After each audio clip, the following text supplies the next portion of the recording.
Welcome back to our news bulletin. We start with the U.S. Commission on International Religious Freedom, which says India's Citizenship Act denies minorities their legal rights. 77 people have been killed in India in countrywide protests against the act in the last 3 months. At a USCIRF hearing in Congress, experts warned Indian Muslims face risk of expulsion and persecution by both government and non-state actors. Indian scholar Ashutosh Varshane told the panel Modi government's law is against the inclusive definition of citizenship. He said something deeply injurious to the Muslim minority can happen once their citizenship rights are taken away. Using the Citizenship Amendment Act, the National Registry of Citizens can render stateless a large number of Muslims even if they were born in India and have lived in the country for decades, as have their ancestors. Meanwhile, Sikh lawmakers slammed the Indian Act in the UK Parliament, saying it brings back painful memories of 1984. More from India. The demonstrations against the controversial Citizenship Act continue despite the deadly New Delhi riots and looming threats of violence. The BJP government has been facing nationwide protests, rallies and sit-in against the law since December 11th. Notwithstanding threats from Hindu radicals, women refuse to end their sit-in at Shaheen Bagh until the withdrawal of the law. Another all-women sit-in at Mumbai Bagh in India's economic hub also continues against the act. Meanwhile, the cabinet of Andhra Pradesh state has passed a resolution against the Citizenship Amendment Act. State Chief Minister Jagan Mohan Reddy said the government will introduce the motion in the upcoming assembly session.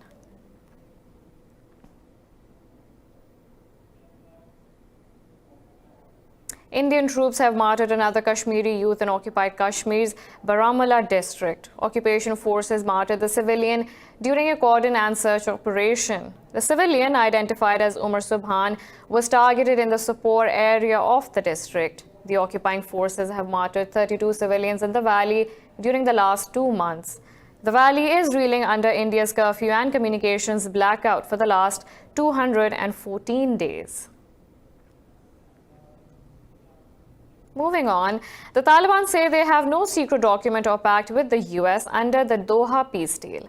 In a tweet, Taliban spokesperson Suhail Shaheen said some fake documents and propaganda being spread by self-serving outfits are far from reality. The spokesperson said all the details of every part of the agreement have been shared with the media. Meanwhile, US Special Envoy Zalmay Khalilzad has met Taliban leader Mullah Baradar and discussed the next steps of deal's implementation. In a tweet, Khalilzad said two agreed the purpose of the agreement is to pave the path to a comprehensive peace in Afghanistan. Khalilzad also met Afghanistan's chief executive Abdullah Abdullah and discussed the progress on Kabul's delegation for intra-Afghan talks. The envoy called on all Afghans to put the country first and not to lose the historic opportunity.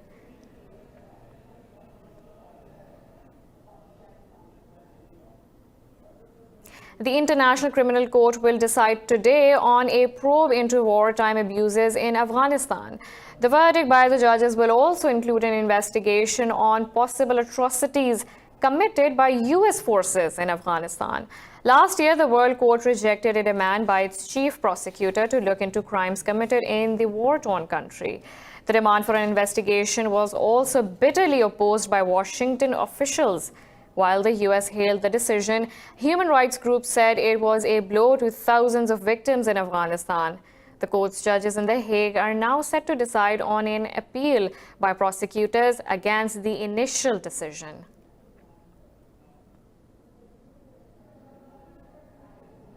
Russia's President Vladimir Putin and his Turkish counterpart Tayyip Erdogan are set to meet in Moscow today over the crisis in Syria's Idlib. Erdogan said he will ask Putin to agree to a rapid ceasefire in the province, where Ankara is battling Moscow-backed regime forces.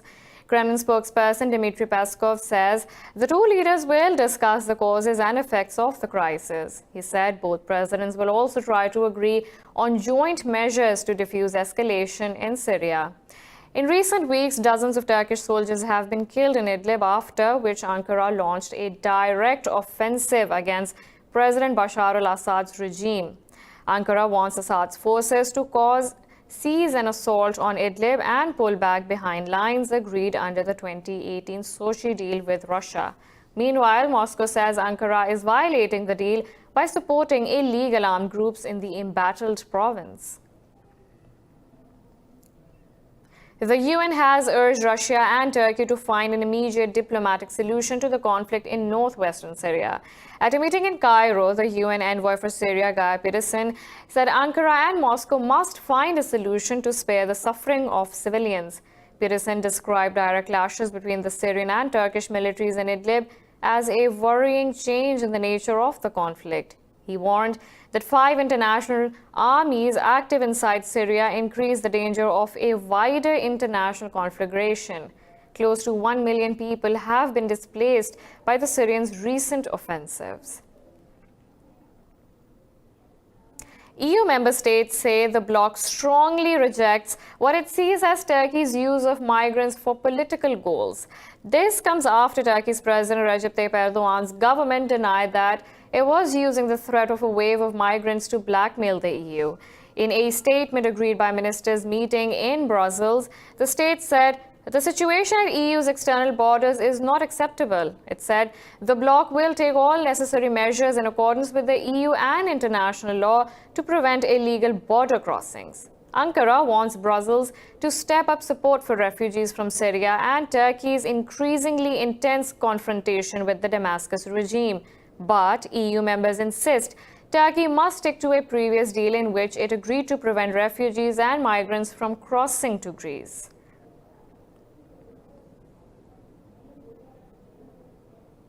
In Greece, riot police have fired tear gas at hundreds of migrants trying to cross the border from Turkey. Turkish officials say 2 migrants were killed and 5 others wounded in the firing. More in this report. Over 10,000 migrants have been trying to enter Europe since Turkey opened its borders last week amid tensions with Syria. Turkey, which already hosts some 3.7 million Syrian migrants, says it cannot handle another wave of refugees. This was followed by deadly clashes as Greece stopping at least 24,000 migrants from crossing the border from Turkey. Backed by the EU, Athens accuses Ankara of deliberately luring the migrants to cross into Greece. It also rejected Turkish claims that its forces have killed several migrants in the past few days. European Union Foreign Policy Chief Josep Borrell said the situation at the border is unacceptable. Speaking in Ankara, he promised an additional 170 million euros in aid for vulnerable groups in Syria. Turkey's President Recep Tayyip Erdogan says the migrant crisis could only be resolved if Europe supports its efforts in Syria. Syria says it has shot down Israeli missiles over the country's southwest Ponethra province. State media says the missiles were launched from airspace above Lebanon and the Golan Heights. Officials say none of the Israeli projectiles reached their targets. There has been no immediate comment from Israel. Since the start of Syrian war, Israel has carried out hundreds of strikes on the country's territory against what it says are Iranian and Hezbollah targets.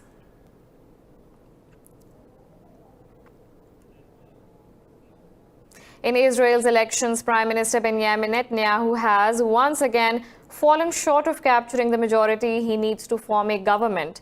After 99% of votes have been counted, Netanyahu's right-wing bloc holds 58 seats, 3 short of the 61 required. Israel is reportedly heading towards more political paralysis as both main parties were unable to win a decisive majority in the general election. Yesterday, Netanyahu conceded he did not have the parliamentary support to form a new government straight away. Netanyahu's Likud led the way with 36 seats ahead of challenger Benny Gantz's Blue and White Party with 33 seats. Experts say the country may need a 4th election unless the rivals reach a settlement to form a government. Iran says it is not bound to grant the International Atomic Energy Agency access to sites suspected of being connected to nuclear activities. In a statement, Iran's ambassador to the UN, Ghazim Kharib Abadi, says the watchdog's requests are based on fabricated information. He accused the US and Israel of trying to exert pressure on the agency in order to disrupt cooperation between the IAEA and Iran. The response comes a day after a report from IAEA reprimanded Iran for refusing access to 2 nuclear sites. The nuclear watchdog has been raising questions over the sites at 3 locations in Iran since the middle of last year. Yesterday, agency's Director General said he was worried by the possibility there had been undeclared nuclear activity and called on Iran to provide answers.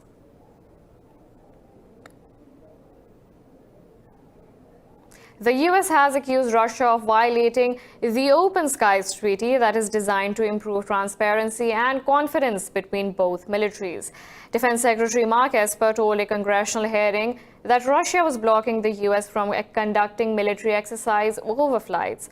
Esper said Moscow denied flights over the Baltic Sea city of Kaliningrad and near Georgia as permitted by the 18-year-old agreement. He said he had raised the issue last month in the meeting with NATO defense ministers. The deal allows one country's military to conduct limited surveillance flights over another each year on short notice. The aircraft can survey the territory below, collecting information and pictures of military installations and activities.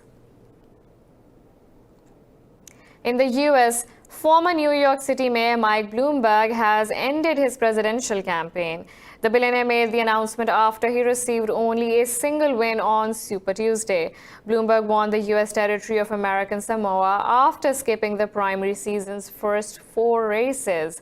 In his statement, Bloomberg said he joined the presidential race to defeat President Trump and is now leaving it for the same reason. He endorsed Joe Biden and said the former U.S. vice president is the best shot to defeat Trump. The 78-year-old has reportedly spent more than $500 million in advertisements. Meanwhile, U.S. President Trump said Bloomberg's endorsement for Biden will not work and described it as a move to save face. We have a lot more coming up right after this short break, so stay tuned.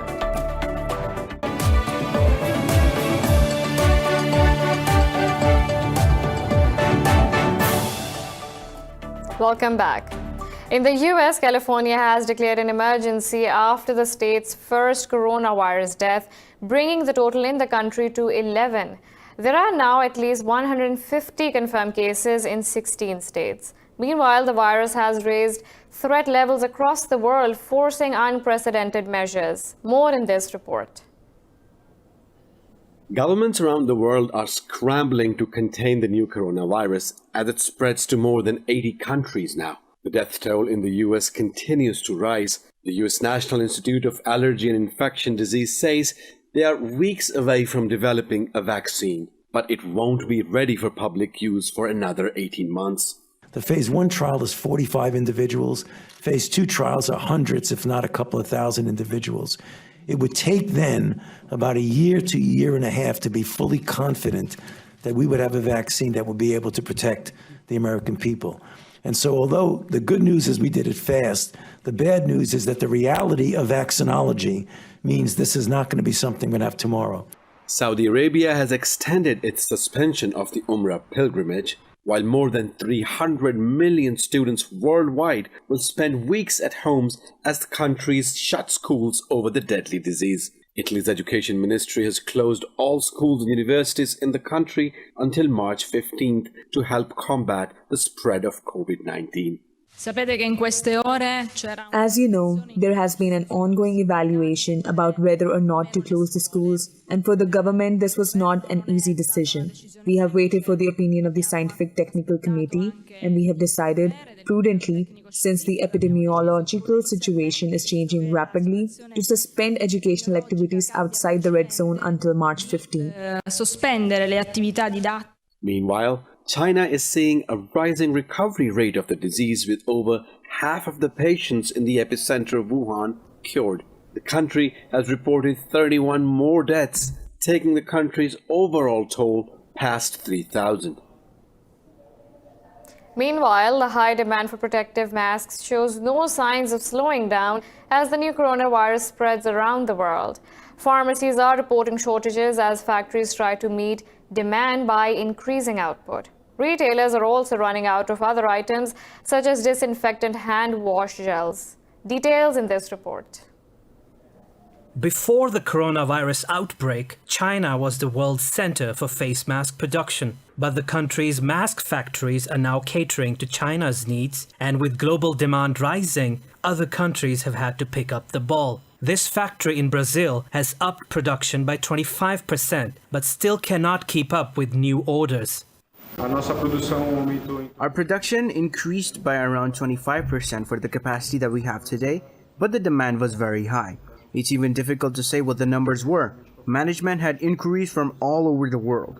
We continue to prioritize production and service for our local customers from the national industry, but the demand comes from China, Europe, North America, and Asia.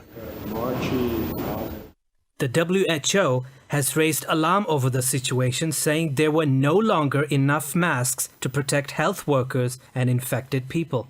Medical workers worldwide are also urging people not to engage in panic buying. We have put orders into the big suppliers because we have requests from really ill patients who actually really have to protect themselves. Those are the important people. Meanwhile, pharmacies around the world are also running short on other supplies. We don't have any disinfectant gel at all at the moment. You can't find it anywhere. We're not being shipped any. There's a shortage everywhere. Prior to the coronavirus outbreak, China could produce up to 20 million masks a day. Today, its local demand alone stands at around 50 million a day, with many factories shuttered down. As such, there is no easy solution to the shortage of masks. Now from Africa. In Nigeria, 14 security personnel and civilians have been killed in a suspected Boko Haram attack on a military base in the northeastern state of Borno. Officials said 6 soldiers, 4 police officers and 2 members of a government-backed militia were killed, along with 2 civilians. They said militants in trucks fitted with machine guns launched a raid on the army base in the town of Damboa at dawn. An officer said 6 soldiers were wounded in the attack. He claimed 13 insurgents were killed by a fighter jet as they fled the area. The decade-long insurgency in Nigeria has killed 36,000 people and displaced 2 million others inside the country. The UN has warned of resurgent violence in the conflict zone in recent weeks. In France, President Emmanuel Macron's government has survived 2 no-confidence motions in the parliament. The opposition tabled the resolutions after the government decided to force through the pension reforms without a vote. French lawmakers in the National Assembly accused Macron of showing dictatorial behavior. The government argues that Article 49.3 of the French Constitution allows for a bill to bypass Parliament. The opposition and trade unions have been protesting against the plan since December 5th. The government hopes to pass the law by the summer, but a record 41,000 proposed amendments slowed down the process. French unions and the opposition have planned strikes and protests for March 31st.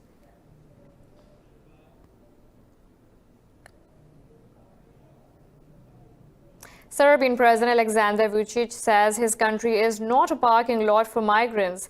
In an interview, Vučić said no one will unnecessarily enter Serbia, but the country will make its own judgments. He said they could not endanger citizens' security and have deployed additional troops at the border with Croatia. Vučić said if someone is thinking of sending 100,000 or 200,000 people to Serbia, he's wrong.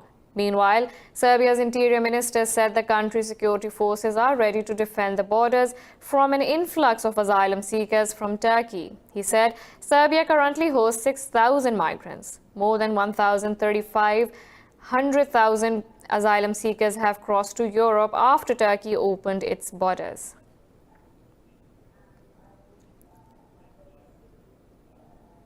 In the Egyptian region of Nubia, a love of crocodiles goes back to the days of the Egyptian pharaohs. Today, Nubians raise them as tame pets to attract tourists. This report will now tell you more. Nubia in the south of Egypt is a land with a very long history, which includes a fascination for crocodiles. In the past, they were worshipped and mummified. Now they are domesticated and kept as pets. In Gharb Sohail, a village beside the Nile in southern Egypt, a baby crocodile sits on Mamdouh Hussein's shoulder. This, unsurprisingly, brings in the tourists, and that is the idea. Tame crocs bring in the tourists who spend their money here. We bring up baby crocodiles and raise them to grow up near Nasser Lake. We raise them since they are babies, so they grow up with us and their aggressive nature is tempered. So they would be similar to any other pet that we might be raising at home. Keeping crocodiles became a way to supplement incomes and promote their heritage. Victors snap selfies with the lounging lizards, while villagers regale them with Nubian folktales. A stuffed crocodile on the door of a house shows that the homeowner keeps the large reptiles as pets. The average lifespan of a crocodile ranges from 70 to 80 years. And as they grow older, they could reach a length of 3 or 4 meters. The owner slaughters it and mummifies its body and then puts it in front of his house as a decoration to attract tourists. Nubians have a tradition of crocodile taxidermy, going back thousands of years, one they still maintain today. And the way they do it now remains true to the centuries-old techniques.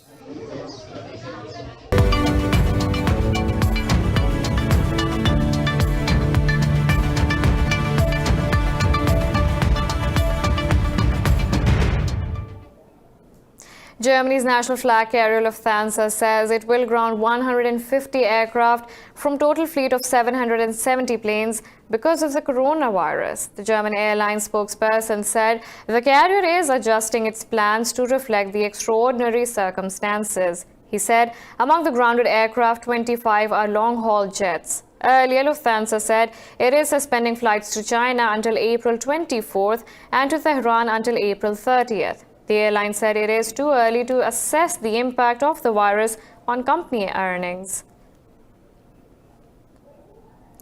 Stock markets across Asia are trading higher over hopes of a coordinated global stimulus measure to mitigate the economic impact of the coronavirus. Investors are leading fresh rally, availing the opportunity to buy back undervalued stocks.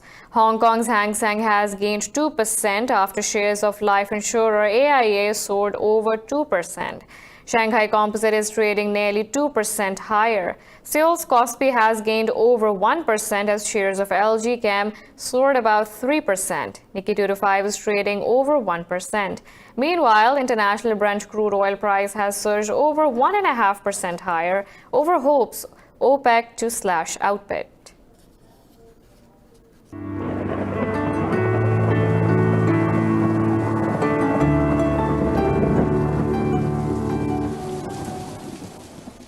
Now let's look at the weather from around the globe.